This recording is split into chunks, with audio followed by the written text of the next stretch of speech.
എന്നാൽ ദൈവത്തെ സ്നേഹിക്കുന്നവർക്ക് നിർണയപ്രകാരം വിളിക്കപ്പെട്ടവർക്ക് തന്നെ സകലവും നന്മയ്ക്കായി വ്യാപരിക്കുന്നു എന്ന് നാം അറിയുന്നു. മഹാപരിശുദ്ധനും നിത്യനുമായ സ്വർഗ്ഗീയ നല്ല പിതാവേ, നല്ലതും വിലയേറിയമായ വിശുദ്ധ ദിവസത്തിനായി നന്ദി നിർണികത്തോടെ നിന്നെ സ്തുതിക്കുന്നു. കേൾപ്പിച്ച വചനത്തിനായി നന്ദി പറയുന്ന കർത്താവേ, സ്തോത്രം.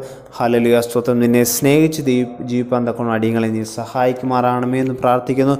നീ ഞങ്ങളെ വിളിച്ച് വേർതിരിച്ച ദൈവമായിരിക്കാൻ നന്ദി പറയുന്ന കർത്താവേ, ഞങ്ങൾ ഹല്ലേലൂയ, സ്തോത്രം, നിന്നതല്ല, നീ ഞങ്ങളെ നിർത്തിയതാണെന്ന് ഞങ്ങൾ അറിയുന്നു കർത്താവേ, സ്തോത്രം.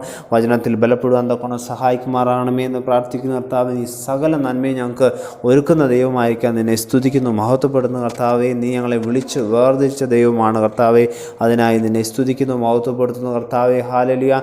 ഈ ദൈവമേ, ഹല്ലേലൂയ, നിങ്ങളുടെ ജീവിതത്തിൽ കർത്താവേ, ഹല്ലേലൂയ, നീ ഞങ്ങളെ ഒന്ന് രൂപാന്തരപ്പെടുത്തി കർത്താവ് നിനക്കുള്ളവരാക്കി തീർക്കുവാൻ തക്കവണ്ണം അടിയങ്ങളെ നീ ബലപ്പെടുത്തുമാറാണമേ എന്ന് പ്രാർത്ഥിക്കുന്ന കർത്താവേ, തിരുക്കരം നീട്ടി ഞങ്ങളെ അനുഗ്രഹിക്കണം, മഹത്വം എടുക്കണം. സകല യേശു ക്രിസ്തുവിന്റെ നാമത്തിൽ തന്നെ, ആമേൻ.